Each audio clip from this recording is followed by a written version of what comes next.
Bom, então nós vamos falar hoje sobre o tema infarto agudo do miocárdio e sua relação eletrocardiográfica com as artérias coronárias, certo? Nosso grupo é composto pelo Arthur, o Henrique, o Kael, a Letícia, a Marjorie, eu, que sou o Pedro, e o Rafael. Bom, então nossos temas, né, nós dividimos aqui o sumário em eletrocardiograma, infarto agudo do miocárdio, alterações eletrocardiográficas, relações dessas eletrocardiográficas com as artérias coronárias, um caso clínico, e aí as referências. Bom, então eu vou começar falando sobre o eletrocardiograma. Pode passar. Bom, então o eletrocardiograma é o quê? Ele é um registro, né, dos potenciais gerados pela corrente elétrica cardíaca, que vai ser sentida, esses potenciais, essa corrente, na superfície, né, da pele da pessoa. Então, utilizando eletrodos, é possível colocar esses eletrodos na pele do paciente e, assim, obter uma imagem por meio daquele papel milimetrado e colocar lá, vai ser escrito lá, né, vai ser constatado lá, a, ser feitos, vão ser feitas ondas, né? E essas ondas são quais? A onda P, que é justamente a despolarização atrial, que na próxima imagem a gente vai mostrar também como é que se dá no eletrocardiograma isso. Né? Também tem o complexo QRS, que vem logo depois, que é justamente a despolarização ventricular. Tem também a onda T, que é a da repolarização ventricular. Na onda P, vai ser então, logo depois dela, vai ser o início da contração atrial. E do complexo QRS, logo após, vai ser o início da contração ventricular. Além disso, nós temos o quê? O que seria uma onda T atrial, mas ela é escondida, né, pelo complexo QRS. Além disso, tem o intervalo PQ, que ele vai ser um intervalo entre o início da onda Q e o início do complexo QRS. Vai ser justamente o tempo em que ocorre a contração atrial, que dura cerca de 0,16 segundos. E o intervalo QT, que a gente também vai ver na imagem do próximo slide, que é justamente entre o início do complexo QRS e o fim da onda T, que tem essa duração de 0,35 segundos, como a gente consegue ver nessa imagem, por exemplo. Pode passar. E é justamente o período também de contração ventricular. Nessa imagem, a gente também consegue observar esse segmento ST, que vai ser comentado mais na frente também por alguns colegas. E o que é que a gente consegue ver nessa imagem também, né? A gente consegue ver quadrados bem pequenos que são milimetrados, ou seja, cada lado desse quadrado vai ter 1 milímetro. Então, por exemplo, na vertical, nós vamos ter o quê? Os milivolts, né? Ou seja, a corrente vai ser constatada aí. Então, a gente vai observar o quê? A voltagem, ela vai aqui, a partir do zero até o 0,5 aqui, a gente observa vão ter o quê? 5 quadrados. Então, cada um desses quadrados vão representar 0,1 milivolts. Né? E 10 quadrados desses vão representar, então, 1 milivolt. E na horizontal vai ter o que seria a marcação do tempo. Né? Então, a gente vai ter que se de 0 até 0,2 segundo vai ser 5 blocos, então cada bloco desse vai ter 0,04 segundos. Pode passar. Vai ter justamente o que eu falei nesse slide, né? E é isso, essa minha parte. Pronto, agora eu vou falar sobre... O Pedro já fez a introdução sobre o eletrocardiograma e eu vou fazer a introdução sobre o infarto, porque depois a gente vai relacionar essas duas coisas, as próximas pessoas que vão apresentar, né?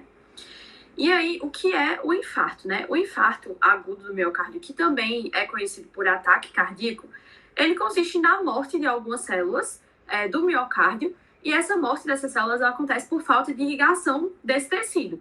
E aí, por que esse tecido perde a irrigação? Porque ocorreu alguma obstrução nas artérias que fazem a irrigação do miocárdio, né? Então, normalmente é pela formação de um trombo nessas artérias, que são as artérias coronárias. As artérias coronárias são duas artérias que elas vão sair nas laterais da aorta, assim que ela sai do coração, e aí elas vão ter seus ramos para irrigar todo o miocárdio. e são elas que são acometidas quando a gente tem o infarto, e porque elas, como é que eu posso dizer? Porque elas não conseguem irrigar o coração. Quais são as causas que vão fazer com que elas não consigam fazer uma boa irrigação do coração e o infarto aconteça? A primeira causa, que é a causa mais comum, que é o que mais acontece, é por causa da aterosclerose. E o que é a aterosclerose? É a formação de ateromas, que são placas de gordura, nas artérias coronárias. E aí, quando esses ateromas se formam, devido ao fluxo sanguíneo, essas placas podem se desprender. E elas se desprendem e obstruem a artéria, ou os ramos da artéria. E aí, quando ocorre essa obstrução, aquela região que aquele ramo, que aquele pedacinho da artéria irrigava, ela não vai mais ser irrigada, e aí vai gerar um infarto naquela região do miocárdio. A segunda causa mais comum são os espasmos da artéria coronária, que é conhecido como angina variante, que é basicamente isso, né? A artéria ela vai ter uma contração, ela vai se torcer um pouquinho, por um motivo, assim, que não é normal, né? E aí essa torção da artéria vai fazer com que ela não faça uma irrigação correta da região e vai causar infarto também. E a terceira causa também é por um desprendimento, sendo que nesse caso de um coágulo, que ele vai ser formado dentro do próprio coração. No caso do ateroma, eram placas de gordura na artéria. E agora é dentro do coração, e aí quando sai do coração, obstrui as artérias. E aí, falando um pouquinho da clínica do infarto, né? Como é que a gente sabe que está tendo infarto? Quais são os sintomas de infarto?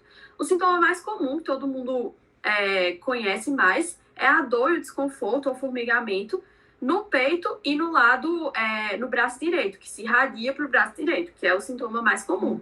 Só que esse formigamento, essa dor também pode irradiar para as costas, para a mandíbula, do lado esquerdo. E em alguns casos, que são casos mais graves, isso pode irradiar para o lado direito também, que é uma coisa que não é muito comum, mas em alguns casos isso acontece. Outra coisa que também pode acontecer, que é um sintoma comum e que muita gente não sabe, é a dor no abdômen, que ela vai ser confundida com a gastrite, com refluxo, e às vezes a pessoa não sabe que está tendo infarto, porque associa que o infarto é só aquele sintoma mais conhecido, dor no peito esquerdo e no braço esquerdo, mas na verdade ela está tendo infarto com a dor no abdômen, que ela acha que é só um problema de gastrite ou alguma coisa desse tipo, e aí ela não busca o atendimento médico por isso. Isso é um problema. E outro caso que também é um problema é o caso dos idosos e dos diabéticos, que eles também não têm sintomas de infarto muito claros, assim, eles não ficam tão aparentes quanto nas outras pessoas. E aí, eles ficam mais silenciosos, a pessoa não sabe que está tendo infarto e não vai buscar atendimento. Então, no caso desses dois grupos, idosos e diabéticos, qualquer mal-estar já é suficiente para que você vá desconfiar de um infarto e você faça os exames para saber se ele está tendo ou não. E aí, quais são os fatores de riscos para que você desenvolva o infarto? O principal fator de risco é tabagismo, mas a gente também tem a questão do colesterol, justamente por causa dos ateromas, diabetes. Os diabéticos eles têm 2 vezes mais chance de desenvolver infarto, hipertensão, obesidade e estresse. E o tratamento? O tratamento é para resolver a causa, né? Qual é a causa? A causa é a obstrução da artéria. Então, o tratamento vai ser desobstruir a artéria. E a gente tem 2 opções de tratamento, que é a angioplastia coronária, que consiste em você colocar um stent na artéria que foi obstruída para você retornar o fluxo naquele local. Então, você coloca o stent, ele abre, ele dilata a artéria na região que ela foi obstruída, e aí o sangue volta a passar ali, tá tudo certo, restabelece a circulação e a irrigação do local. Só que tem casos que isso não é recomendado fazer esse procedimento de angioplastia. Então, a gente usa os fibrinolíticos, que são medicamentos que vão dissolver o coágulo para que ele vai se desprendendo, vai se soltando e aí ele vai embora. Mas, nesse caso, no caso de tratamento, é melhor que você faça angioplastia. Só que se você não puder, aí você vai e usa esses fibrinolíticos. E essa foi a minha parte. Meu nome é Arthur e eu vou falar sobre algumas alterações no eletrocardiograma. Como o Pedro já começou explicando sobre o eletrocardiograma, sobre todas as ondas e o que diz cada onda, e Marjorie acabou de elucidar alguns sintomas do infarto. Então, quando o paciente chega ao pronto-socorro com alguns sintomas de infarto, Marjorie até falou que isso pode ser confundido com sintomas de outras doenças, como refluxo e outras coisas. Então, é necessário que você faça um eletrocardiograma para saber se aquele paciente está mesmo infartando ou se ele está com outra doença qualquer, como refluxo, quando ele está com dor mais abdominal. Então, vão ter alterações no eletrocardiograma que vão lhe mostrar que o paciente está, sim, infartando. Então, a gente pode perceber a isquemia. A isquemia é reconhecida quando há uma presença de uma onda T, como vocês viram com o Pedro, uma onda T apiculada que caracteriza uma isquemia subendocárdica, ou também uma onda T que vai caracterizar uma isquemia subendocárdica quando a onda T ela está invertida. Vocês podem ver nessas duas imagens superiores. A primeira imagem mais lateral esquerda é de uma isquemia subendocárdica e a imagem mais à direita é de uma isquemia subepicárdica. Além disso, a gente nota a corrente de lesão do infarto também com alterações no eletrocardiograma. A gente vai observar o segmento ST. A gente vai ter um infradesnivelamento desse segmento, mostrando uma lesão subendocárdica, e vai ter um supradesnivelamento, mostrando uma lesão subepicárdica.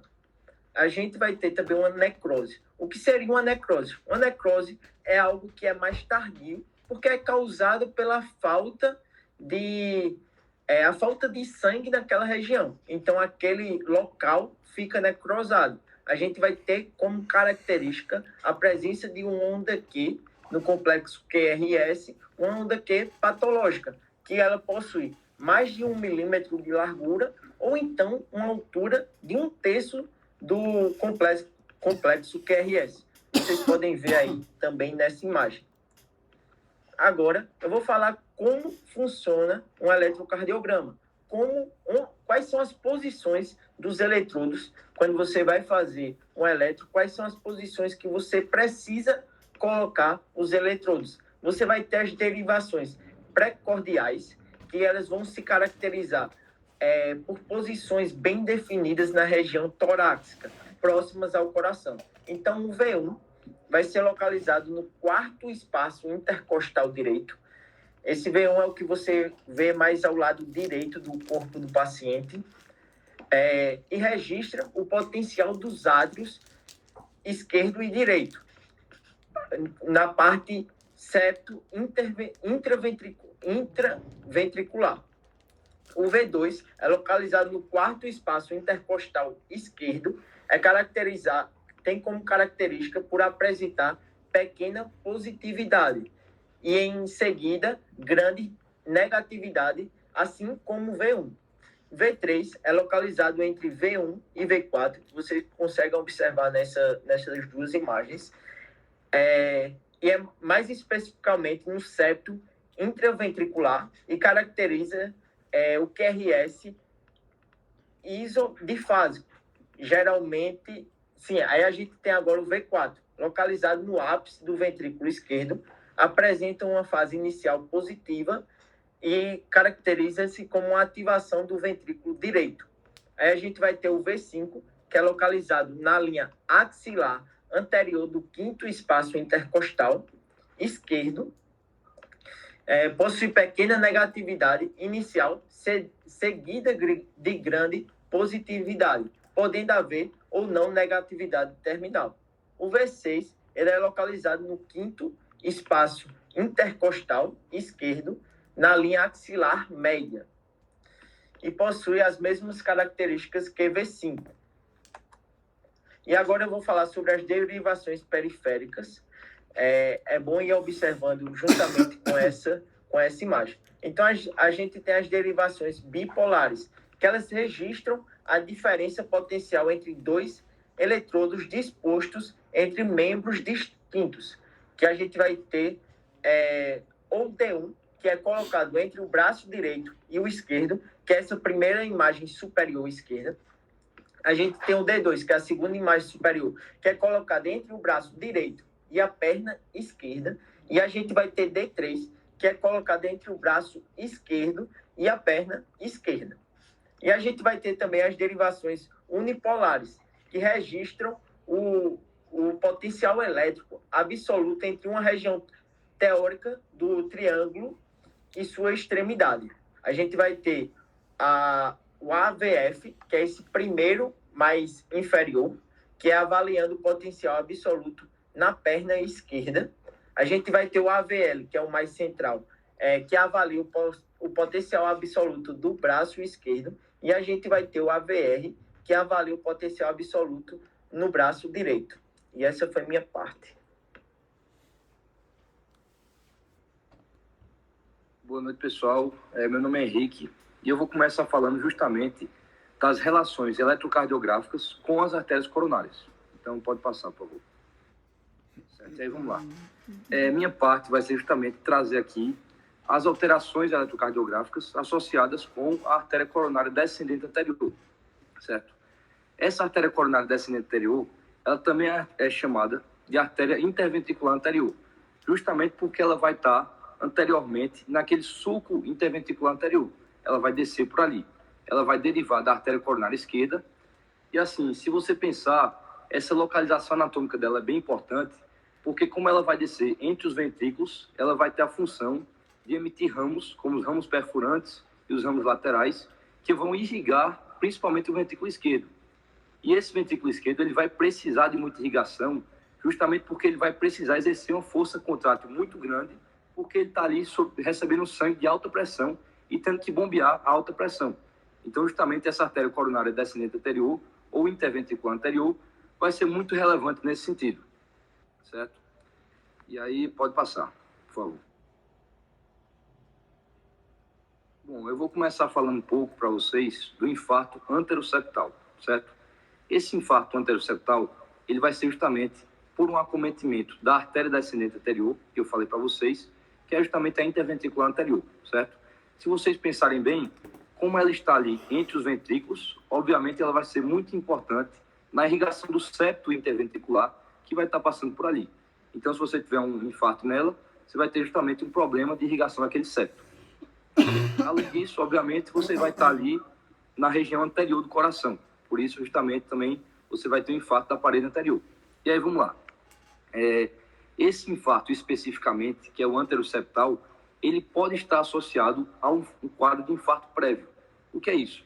Você teve ali uma isquemia, certo? Uma falta de sangue, e aí você vai ter pequenos infartos em regiões próximas a essa no coração, em porções pequenas da parede anterior ou porções do septo, sendo que você vai ter sintomas mais leves, mais brandos, que vão ser transitórios, eles vão e passam.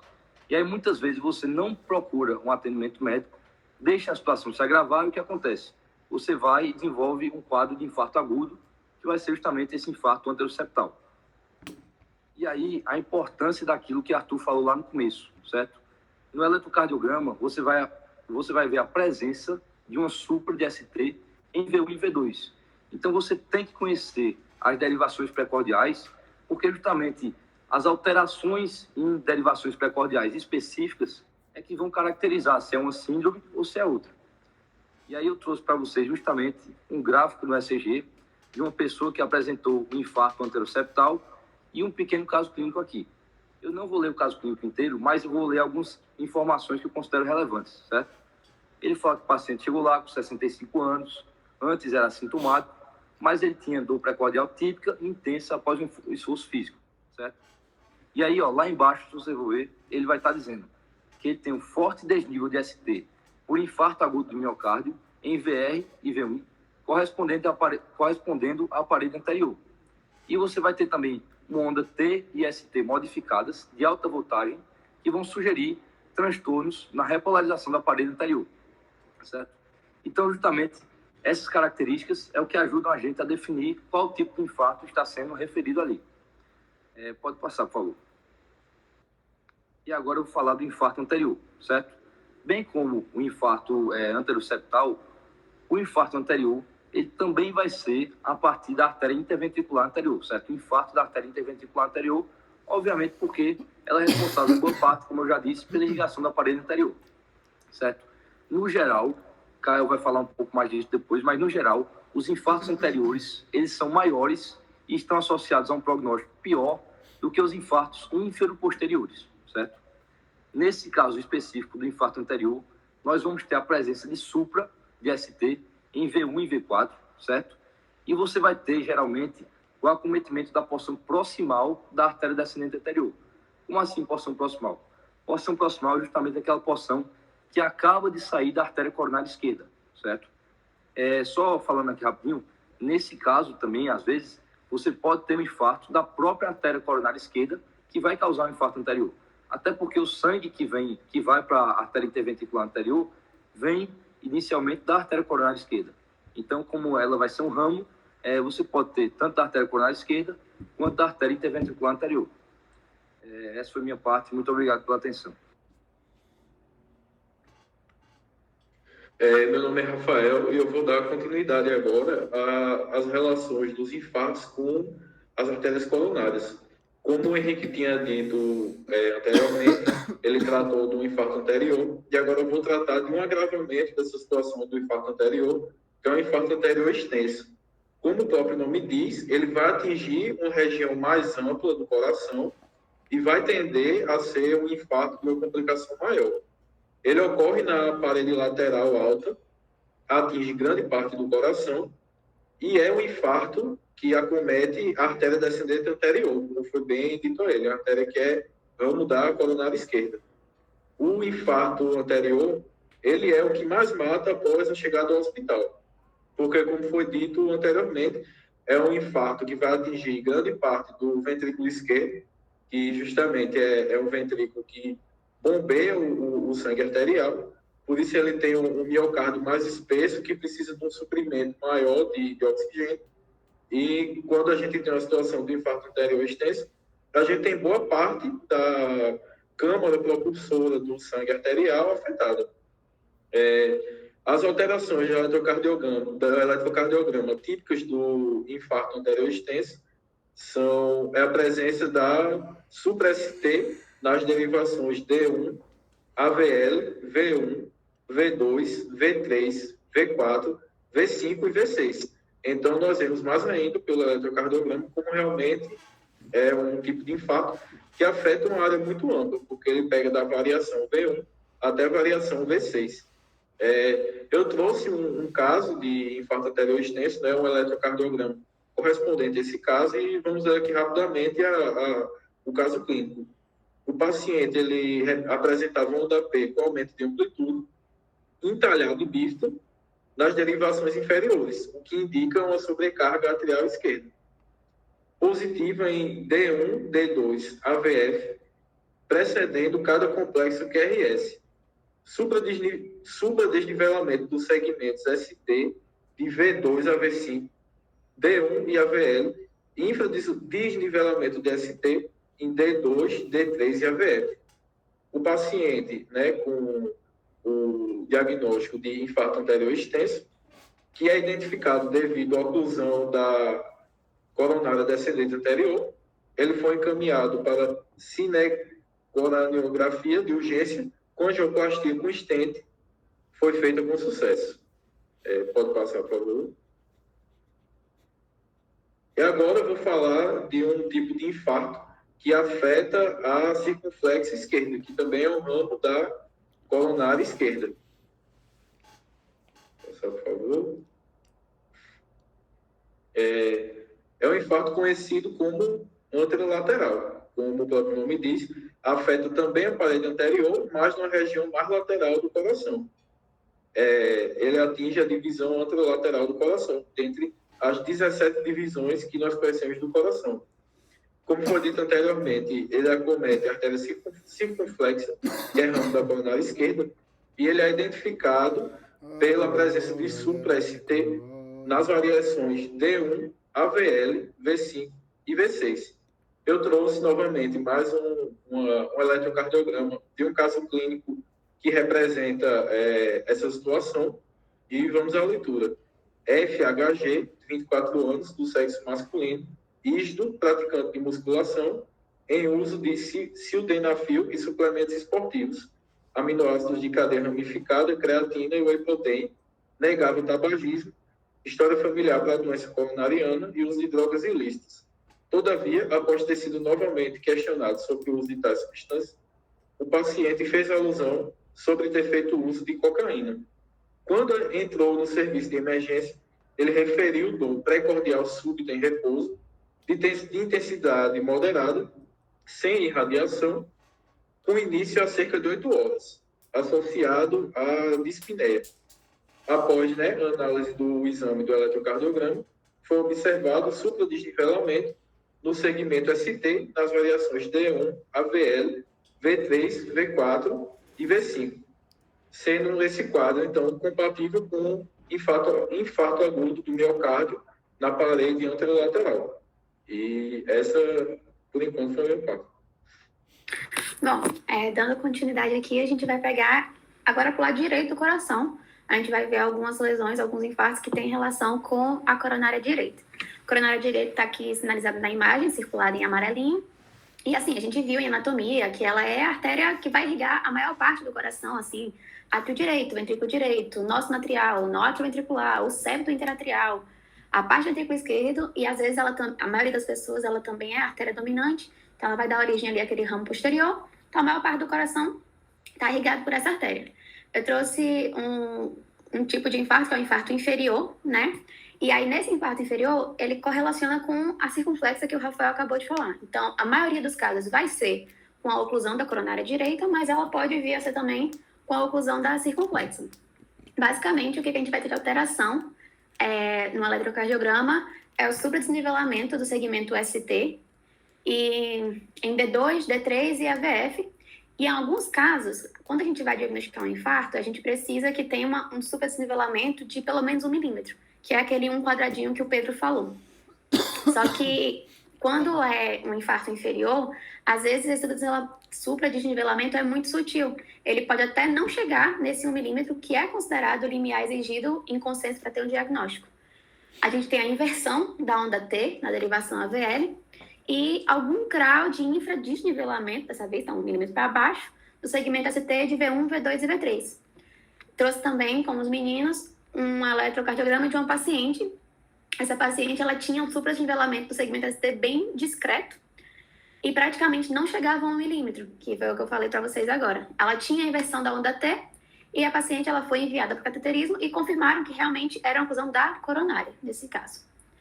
E aí, pode passar. O outro infarto que a gente tem seria o dorsal posterior. Então, esse infarto, ele é meio óbvio localizado posteriormente, né? Mas ele é muito raro de acontecer. Não, é muito infrequente se ter um infarto agudo posterior isolado. Geralmente ele vai estar associado com uma extensão do inferior, que foi o que eu acabei de falar. Então seria um inferior, um posterior.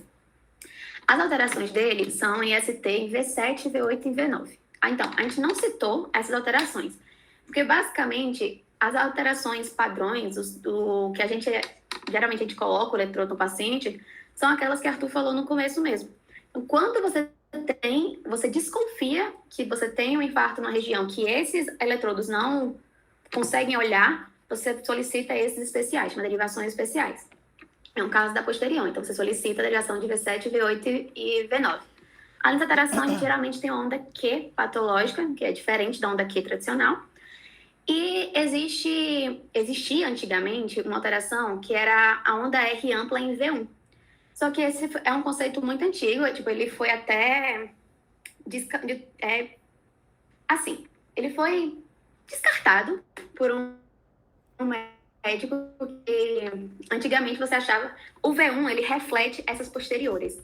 E aí você achava que a alteração em V1 nessa onda R seria associada a esse posterior. Só que esse médico Baez Luna, não sei pronunciar corretamente, mas ele fez vários testes em pacientes e dos 30 pacientes que ele examinou, 29, a alteração em V1 era referente ao infarto lateral e não posterior.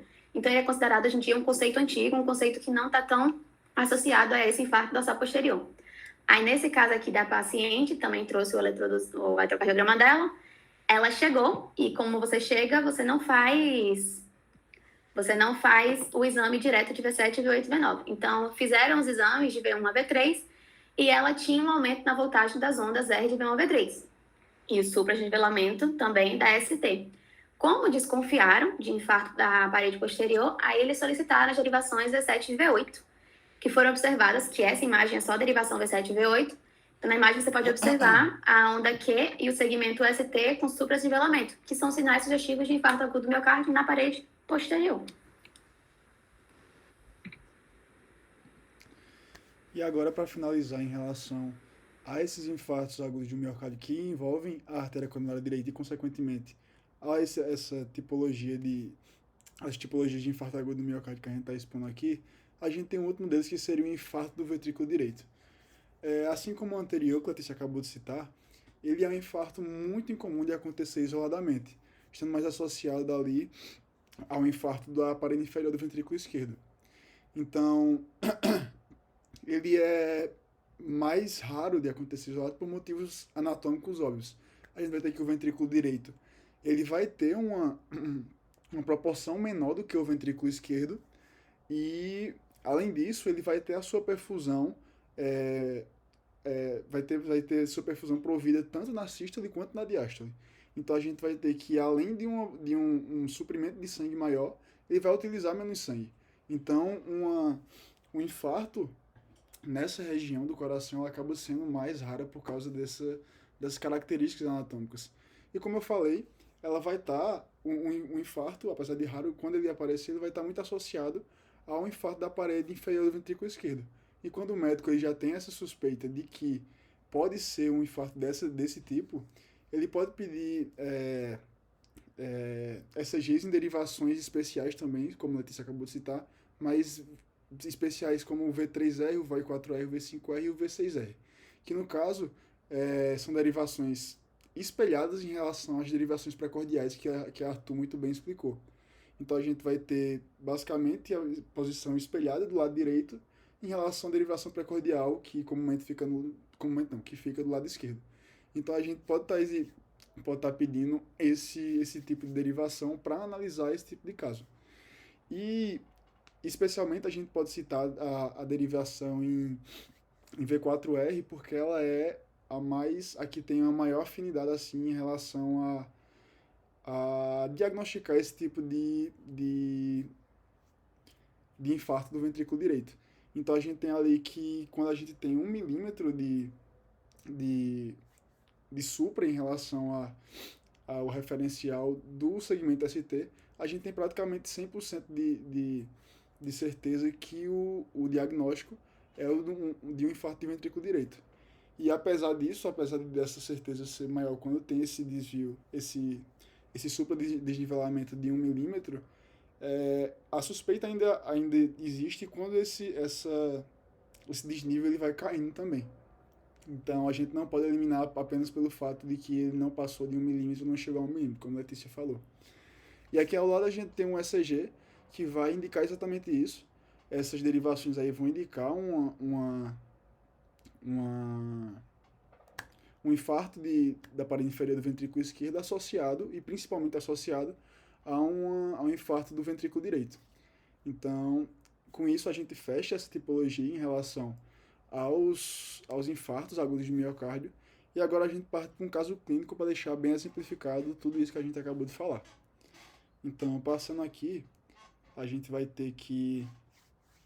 Não vou acabar pontuando mais o que é mais interessante para a gente, mas basicamente é um homem de maior idade, vamos dizer quase idoso, que chegou no pronto-socorro apresentando dores precordiais e tinha quadro de hipertensão, era tabagista e tudo mais, e chegou apresentando essa condição cerca de 24 horas antes de chegar no pronto-socorro.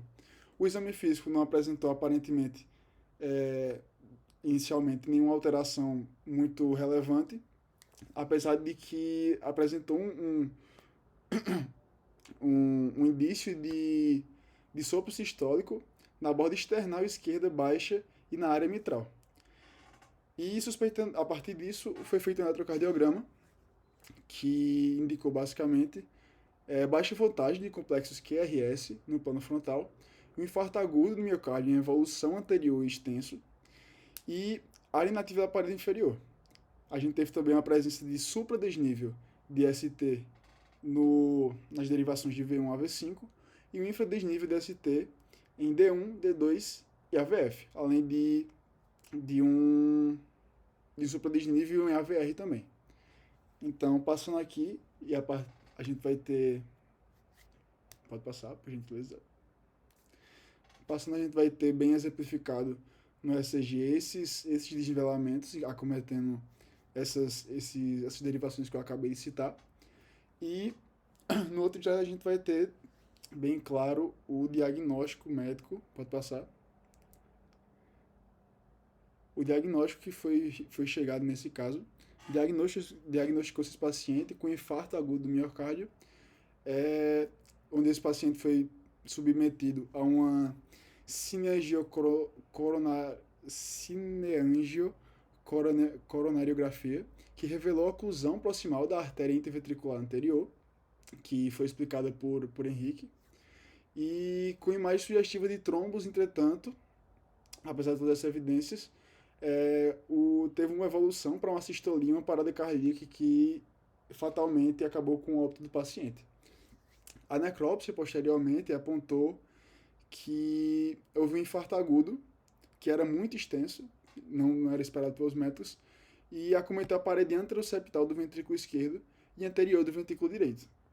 Então, a gente trouxe esse caso aqui basicamente para exemplificar mais ou menos tudo que a gente tinha acabado de citar, que o que parece ser uma situação não emergencial, como uma dor precordial, uma dor abdominal, pode evoluir para um quadro fatal.